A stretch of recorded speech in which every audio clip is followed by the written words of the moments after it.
Ladies and gentlemen, welcome to a Wednesday edition of the Morning Kick. And today we are talking about why the Calgary Stampede is an even bigger deal than usual in a professional rodeo. We are broadcasting from our studios here in the Fort Worth Stockyards. We are brought to you by Runyon's Fine Furniture and Justin Boots. And like I said, Calgary is a little different this year. It's different, but in a good way. I did a video last week explaining why it's already my favorite non-NFR rodeo on the Morning Kick. So please check that out if you're curious about what makes the Calgary Stampede great. But it got even greater in terms of the money being offered in professional rodeo this year, because there's some slight changes to the ground rules, but those slight changes could have a huge impact on the PRCA World Standings when it is all said and done. So here's how it worked the past couple of years. Is it used to be 70% of your pool earnings and then 50% of your championship Sunday earnings counted toward the PRCA World Standings. So the winners would take home anywhere between $30,000 and $40,000, depending on how they did, again, in their pool and in the showdown. But if you won the showdown, you won $25,000 because you won half your money went toward the World Standings. You get the check for $50,000. You get to keep that money. But for pro rodeo reasons, for pro rodeo intents and purposes, you made $25,000 toward the World Standings. Again, let's say you made $14,000 in your pool, 70% of that, about $10,000. You leave with about $35,000. Well, this year in the PRCA, they're taking 80% across the board of your earnings in the Calgary Stampede toward the World Standings. So, for example, I just looked at the saddle bronc riding. Last year, Cade Bruno won $35,000 toward the PRCA World Standings in the saddle bronc riding. For comparison, I just said, what if the Pool A winner, Lefty Holman, who has already won $14,400 toward the World Standings by way of winning his pool with $18,000. Again, 80% of $18,000, $14,400. That has already moved him up 3 spots in the World Standings. But also, if he were to win the showdown, that's $40,000 toward the World Standings. So just winning the championship round, just winning the rodeo on that Sunday gets you $15,000 more dollars.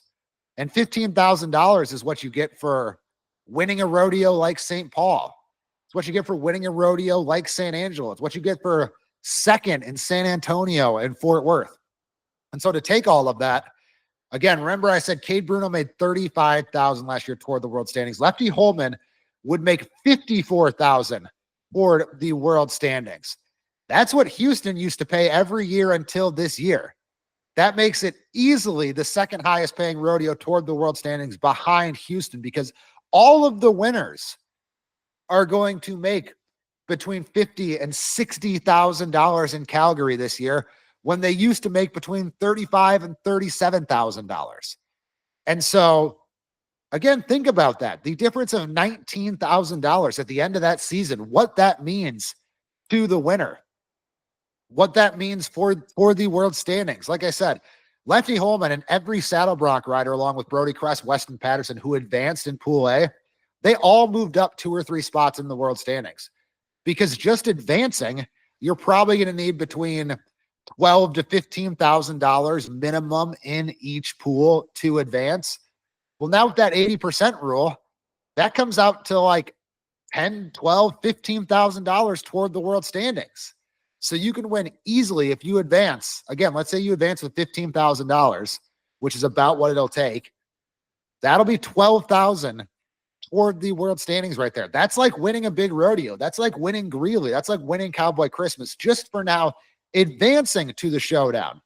And again, if you win it, it's basically like winning Houston. And the difference now is the difference of winning a pro rodeo, a big pro rodeo. Again, one more time, Cade Bruno won $35K toward the World Standings last year. Lefty Holman, if he were to win this year in the same event, would win $54,000. $19,000. I mean, that's huge, especially if things get close. That is massive. Furthermore, the opportunity really comes into play here because a lot of the number ones in most of the events aren't going to be around for Showdown Sunday. Bareback riding, Bradley Miller already out. Steer wrestling, Tucker Allen already out. Saddle bronc riding, Ryder Wright didn't come to Calgary. Bull riding, Stetson Wright didn't come to Calgary. So think of the opportunity there in the saddle bronc riding for someone like Dawson Hay to move up. Someone like Cade Bruno again, if he were to win the rodeo again. Someone like Lefty Holman, Brody Crest, Weston Patterson, all of those guys who are now in the top 11. This would be huge for them, again, to make up ground. And Ryder's going to do all he can at the rooftop rodeo and all he can at the NFR Open. But the payments there just don't match up in a way that allows him to win nearly as much money as whoever wins this rodeo. So again, if it's Dawson who's done it before, that's a really interesting scenario and maybe a really costly decision for Ryder Wright not to go to Calgary. Same thing in the bull riding. Stetson is not there, and he's now, things are close-ish with Wasey Shala and Tristan Hutchings. But let's say Tristan Hutchings, who looks poised to advance, or who has advanced, excuse me. What if Tristan Hutchings wins this thing and he wins 50K? If he wins 50K, he's tied with Stetson Wright just like that. And we've seen Tristan Hutchings go 90 several times in the past 2 or 3 years. He can win big rodeos. He's done that before. He can handle the best bulls.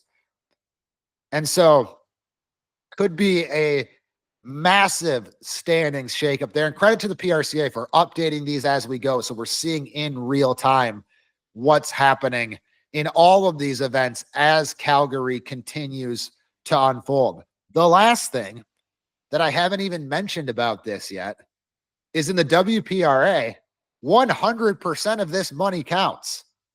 So you could win $70,000 if you're, say, Anita Ellis, who swept Pool A and made $21,000 toward the world standings already. If she wins that 50K, she wins $71,000. That's like winning Houston. That's a game changer. You're automatically in the NFR right then and there, essentially, if you win this rodeo in the barrel racing or the breakaway roping for that matter. What an opportunity. What a huge opportunity in the breakaway roping. Same deal as Houston. You know, so if you win either of those events, you are in the national finals rodeo, almost guaranteed on the WPRA side. And look at what it's already done for Anita Ellis. She was number 32 after they counted the Cowboy Christmas money. She's made $21,000.